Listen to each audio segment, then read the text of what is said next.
Hello viewers, welcome to 3R classes. आज हम लोग साइंस में शुरू करेंगे भौतिक विज्ञान यानी फिजिक्स। गाइस, आप लोगों से छोटी सी रिक्वेस्ट है, अगर वीडियो अच्छा लगा करे तो प्लीज़ लाइक एंड शेयर ज़रूर किया करिए। आप लोग लाइक एंड शेयर नहीं करते हैं, ये आप लोगों को थोड़ी सी जिम्मेदारी हो जाती है ना, वीडियो अगर अच्छा लग रहा है तो उसको लाइक एंड शेयर करने की। चलिए आज पढ़ेंगे विज्ञान को, देखेंगे मात्रक क्या होता है। किसी भी भौतिक राशि के मापन के लिए एक मानक की आवश्यकता होती है और इसी मानक को उस भौतिक राशि का मात्रक कहते हैं। मात्रकों को दो वर्गों में विभाजित किया जाता है, मूल मात्रक और व्युत्पन्न मात्रक। मूल मात्रक क्या होते हैं, इनको देखेंगे फटाक से। मात्रकों की अंतर्राष्ट्रीय प्रणाली एसआई पद्धति में मूल मात्रकों की संख्या कितनी होती है? 7। डायरेक्ट क्वेश्चन पूछा जाता है कि मूल मात्रक की संख्या 7 होती है और इनके प्रतीक और एसआई मात्रक जरूर पूछा जाता है मूल राशियों को, उसको जरूर देखिएगा।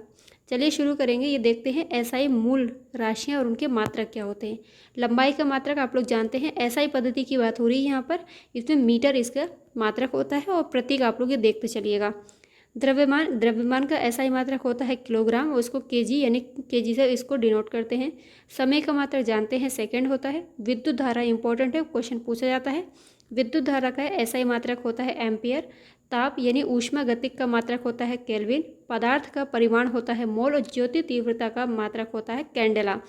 एकदम इसका स्क्रीनशॉट रखिए, एक दो क्वेश्चन से यहाँ से ज़रूर पूछते हैं, या तो डायरेक्ट आपसे पूछ लेगा कि विद्युत धारा का मात्रक क्या है, या फिर दो तीन इसमें देखकर आपको इससे पूछ लेगा इसमें कौन सा सही है कौन सा गलत है। आगे देखेंगे व्युत्पन्न मात्रक। ऐसे सभी भौतिक राशियों के मात्रक जिन्हें मूल मात्रकों के संयोजन से व्यक्त किया जाता है उन्हें व्युत्पन्न मात्रक कहते हैं। यानी मूल मात्रकों के साथ में संयोजन से जो हमको मात्रक मिलेंगे वो क्या कहलाएंगे? व्युत्पन्न मात्रक कहलाते हैं। देखिएगा इनके नाम। भौतिक राशि है जैसे कि समतल कोण, पूछा जाता है समतल कोण का मात्रक क्या है, तो याद रखिएगा रेडियन है, उसका आप लोग प्रतीक देखते चलिए। यहाँ पर ये इतना नहीं पूछा जाता लेकिन मात्रक ही पूछता है। घन कोण, इसका मात्रक होता है स्टेरेडियन। आवृत्ति का मात्रक तो 2500 बार क्वेश्चन पूछा गया होगा। हर्ट्ज इसका मात्रक होता है। बल का मात्रक होता है न्यूटन। दाब और प्रतिबल यानी स्ट्रेस दोनों को देख लीजिएगा, इसका मात्रक होता है पास्कल। ऊर्जा, कार्य, ऊष्मा की जो मात्रा होती है वो क्या कहलाती है? इसका मात्रक होता है जूल। आगे बात करेंगे शक्ति या रेडिएंट फ्लक्स, इसका मात्रक होता है वॉट। शक्ति का मात्रक पूछा जाता है, क्या होता है? वॉट। विद्युत आवेश का मात्रक होता है कूलाम। वोल्टता या विद्युत विभवांतर का मात्रक होगा वोल्ट। विद्युत धारिता इंपॉर्टेंट है, पूछा भी गया है, फैराडे इसका मात्रक होता है। विद्युत प्रतिरोध, विद्युत प्रतिरोध का मात्रक होगा ओम। विद्युत चालकता का मात्रक होता है सीमेंस। चुंबकीय फ्लक्स का मात्रक होगा बेवर। और चुंबकीय फ्लक्स घनत्व दोनों ही पूछा है, कंफ्यूज नहीं होना है। चुंबकीय फ्लक्स मतलब वेबर मात्रक है और चुंबकीय फ्लक्स घनत्व का मात्रक होता है टेस्ला। प्रेरकत्व का होता है हेनरी और तापमान का मात्रक होता है डिग्री सेल्सियस, जानते ही हैं। ज्योति फ्लक्स का मात्रक होगा ल्यूमेन। प्रदीप्ति घनत्व का मात्रक होता है लक्स। लक्स साबुन की बात नहीं हो रही यहाँ पे, इसका मात्रक है ये प्रदीप्ति घनत्व का। एक रेडियो न्यूक्लाइड की सक्रियता बैकुरल। अवशोषित विकिरण मात्रा का मात्रक होता है ग्रे। विकिरण मात्रा समतुल्य, इसका मात्रक होता है सीवर्ट। और उत्प्रेरक सक्रियता का मात्रक होता है कैटल। नए नए नाम सुनने को मिल रहे होंगे, जब एग्जाम में देखेंगे तब पता चलेगा कितने अच्छे हैं ये। मात्रकों की अंतर्राष्ट्रीय प्रणाली की अगर बात कर ली जाए तो वर्तमान में अंतर्राष्ट्रीय स्तर पर मान्य प्रणाली सिस्टम इंटरनेशनल डी यूनिट से प्रकाश वर्ष का प्रयोग अधिक लंबी दूरी को मापने के लिए किया जाता है। क्वेश्चन पूछा गया है कि प्रकाश वर्ष का प्रयोग किस लिए किया करते हैं, तो लंबी दूरी को मापने के लिए करते हैं। और एक प्रकाश वर्ष में कितने मीटर होते हैं, ये भी क्वेश्चन बहुत बार पूछा है, एकदम नोट कर लीजिएगा। 9.46 × 10⁻15 मीटर एक प्रकाश वर्ष में मीटर होते हैं। एक नॉटिकल माइल में 1852 मीटर के बराबर होता है, याद करिएगा नॉटिकल माइल कितना होता है? 1852 मीटर के बराबर होता है। गाइज, अगर आप लोग चैनल पर नए हैं तो प्लीज़ 3R क्लासेस को ज़रूर सब्सक्राइब करिएगा। मेगावाट क्या होता है? बिजली के मापन की इकाई होती है जो विद्युत उत्पादन केंद्र में उत्पन्न की जाती है। 1 मेगावाट में कितने वाट होते हैं? तो 10⁶ मिलियन वाट होता है। आगे बात करेंगे क्यूसेक, जल प्रवाह की दर मापने की इकाई है। ये पीसीएस में क्वेश्चन पूछा गया था कि जल प्रवाह की दर किसके द्वारा मापा जाती है, तो याद रखिएगा क्यूसेक के द्वारा मापते हैं। और एक क्यूसेक बराबर 28.317 लीटर प्रति सेकंड के बराबर होता है। वायुमंडल में ओजोन परत की जो हम लोग मोटाई नापते हैं किसके द्वारा मापी जाती है? डॉप्सन के द्वारा। 2500 बार क्वेश्चन पूछा है, एकदम याद रखिएगा, रट लीजिए इसको। ओजोन परत की मोटाई डॉप्सन में मापते हैं। एक डॉप्सन इकाई बराबर होता है 2.69 × 10⁻20 ओजोन अणु प्रति वर्ग मीटर। ये तो नहीं पूछा गया, लेकिन यही बहुत बार पूछा गया है कि ओजोन परत की मोटाई कैसे नापते हैं, डॉप्सन से। अगर बल की बात करेंगे तो इसका सीजीएस पद्धति में मात्रक होता है डाइन, बल का एसआई मात्रक होता है न्यूटन। न्यूटन बहुत बार पूछा जाता है और 1 न्यूटन बराबर होता है 10⁵ डाइन के। गति और बल की अगर बात कर ली जाए तो अदिश और सदिश राशियाँ बहुत बार पूछी जाती हैं, एकदम स्क्रीनशॉट रखिएगा, बहुत इससे क्वेश्चन बनते हैं। अदिश राशि क्या होती हैं? अदिश राशि वे राशियाँ, भौतिक राशियाँ होती हैं जिनमें केवल परिमाण होता है। जिसमें केवल परिमाण होगा वो अदिश राशि होती हैं और दिशा इनमें नहीं होती है। अदिश अ का मतलब ये हो रहा है कि इसमें दिशा नहीं है। और इसमें उदाहरण देखिएगा, दूरी, आयतन, द्रव्यमान, घनत्व, कार्य, ऊर्जा, ताप, समय, शक्ति, आवेश, आवृत्ति, विभव, चाल, सारी क्या है? ये अदिश राशि के उदाहरण हैं। आगे बात करेंगे सदिश राशि। सदिश राशियाँ वे होती हैं जिनमें परिमाण और दिशा दोनों होते हैं, मतलब दिशा सहित, है ना। अदिश मतलब दिशा के बिना और सदिश मतलब दिशा के सहित, तो इसमें परिमाण और दिशा दोनों होते हैं।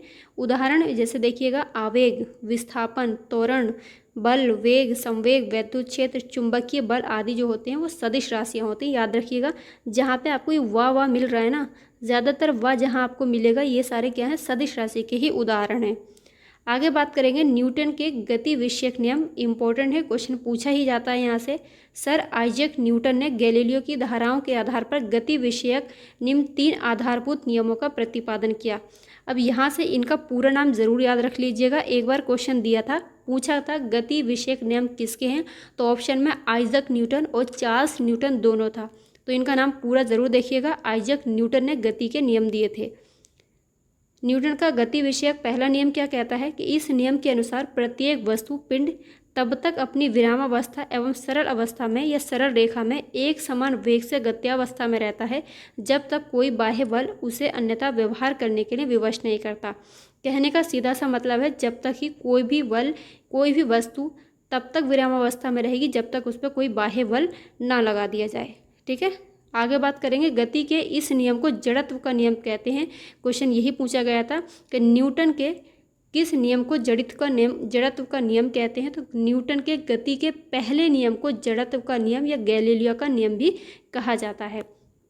न्यूटन का गति विषयक दूसरा नियम की अगर बात कर ली जाए तो ये कहता है कि किसी वस्तु के संवेग में परिवर्तन की दर, किसी वस्तु के संवेग में परिवर्तन की दर वस्तु पर आरोपित बल के समानुपाती होती है तथा संवेग परिवर्तन बल की दिशा में होता है। न्यूटन का गति विषयक तीसरा नियम कहता है कि इस नियम के अनुसार प्रत्येक क्रिया की समान तथा विपरीत क्रिया होती है। मतलब क्रिया प्रतिक्रिया का नियम क्वेश्चन पूछा जाता है, कौन सा नियम है न्यूटन का, तो तीसरा नियम है, एकदम रट लीजिएगा इसको। इसी कारण इसको क्रिया प्रतिक्रिया का नियम भी कहते हैं। इस नियम के अनुसार जब कोई पिंड किसी दूसरे पिंड पर बल लगाता है तो दूसरा पिंड भी पहले ही पिंड पर उतना ही बल विपरीत दिशा में लगाता है। उदाहरण देखिए, क्वेश्चन यहाँ से बनता है कि नाव से कूदने पर नाव का पीछे की तरफ खिसकना, किसका उदाहरण है ये, तो न्यूटन के तीसरे नियम का, यानी क्रिया और प्रतिक्रिया का नियम है। जैसे कोई एक व्यक्ति है, वो नाव पर बैठा है, जब वो उससे कूदता है तो नाव क्या होती है, पीछे की तरफ चली जाती है, मतलब वो क्रिया और प्रतिक्रिया दोनों उस पर हो रही है। कार्य, सामर्थ्य और ऊर्जा की बात कर ली जाए तो कार्य वे भौतिक क्रिया है जिसमें किसी वस्तु पर बल लगाकर उसे बल की दिशा में विस्थापित किया जाता है। कार्य बराबर क्या होता है, बल गुणा विस्थापन। याद रखिएगा, पूछा जाता है कार्य कैसी राशि है, ये अदिश राशि है और इसका ऐसा ही मात्रक क्या होता है, जूल। आप लोग बचपन से पढ़ रहे हैं, 9th क्लास से इसको पढ़ते चले आ रहे होंगे। गति अथवा सामर्थ्य की अगर बात कर लेंगे तो किसी मशीन अथवा कर्ता के द्वारा कार्य करने की जो दर होती है उसी को सामर्थ्य या शक्ति कहते हैं। सामर्थ्य बराबर क्या होता है, कार्य बटा समय। पूछा जाता है सामर्थ्य कैसी राशि है, ये अदिश राशि है और इसका ऐसा ही मात्रक भी पूछा जाता है, जूल पर सेकेंड, या इसका मात्रक होता है वॉट। अगर आप लोग क्वेश्चन लगाते हो तो आपको इसकी वैल्यू पता लग रही हो, कितना इंपॉर्टेंट, आपका रिवीजन इससे हो जाएगा फटाक से।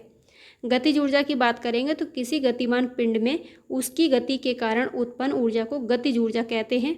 v वेग से गतिशील किसी m द्रव्यमान वाले पिंड की गतिज ऊर्जा 1/2 mv² के बराबर होती है। यही भी कभी कभी पूछ लिया जाता है।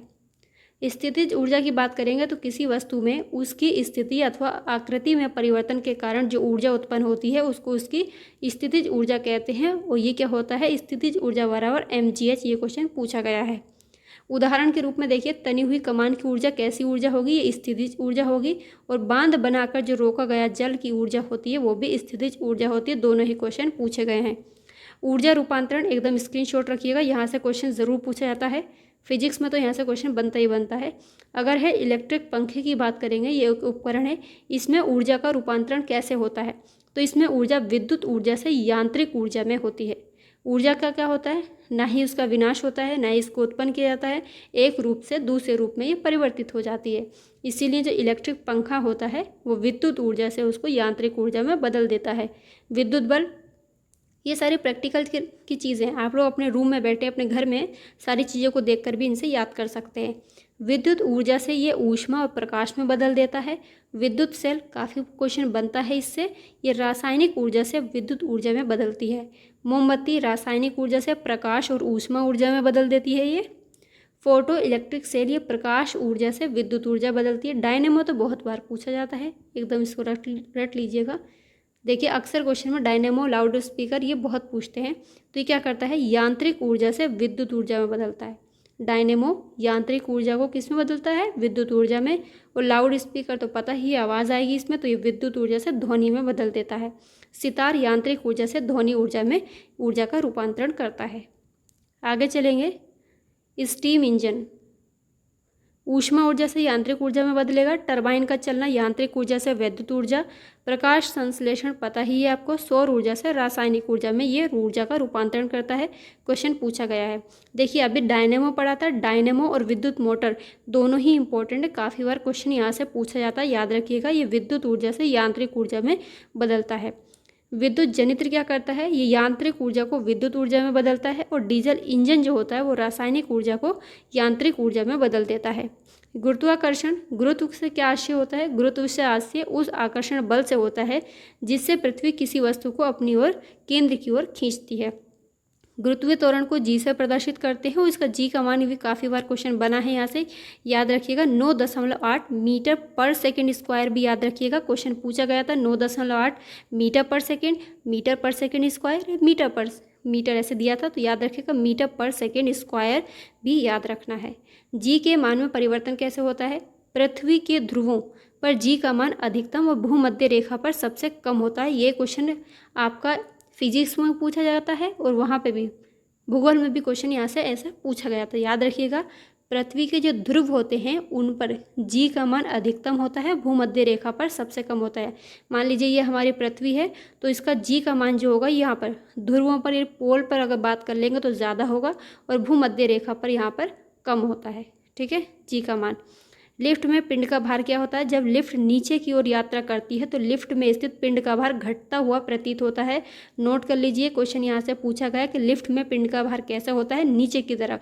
जब नीचे की ओर यात्रा होगी तो लिफ्ट में भार कैसा होता रहेगा, घटेगा। जब ऊपर की ओर जाएगा तो ऑब्वियसली बात है, जब नीचे आ रहा तो घटेगा, ऊपर जाएगा तो बढ़ेगा। जब लिफ्ट ऊपर की ओर यात्रा करती है तो लिफ्ट में स्थित पिंड का भार कैसा होता है, बढ़ता है। पलायन वेग इंपॉर्टेंट है।